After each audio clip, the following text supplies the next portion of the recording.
నమస్కారం ఘంటారావానికి స్వాగతం. ముందుగా ప్రధాన అంశాలు. కారు షెడ్ నుంచి తుక్కు దుకానికేనన్న రేవంత్, భారాసులో ఉన్న ఎమ్మెల్యేలను కాపాడుకోవాలని ఎద్దేవా.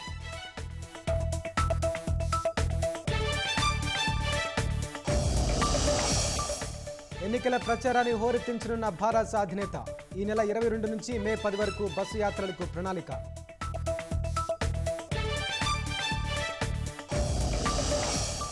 రాష్ట్రంలో రెండో రోజు నామినేషన్ల కోలాహలం, భారీ ర్యాలీలతో దాఖలు చేసిన అభ్యర్థులు.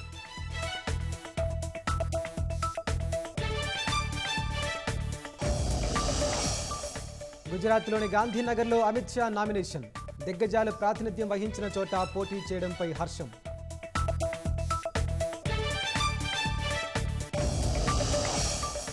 ప్రశాంతంగా సార్వత్రిక ఎన్నికల తొలి విడత పోలింగ్, భవితవ్యాన్ని పరీక్షించుకుంటున్న 1625 మంది అభ్యర్థులు.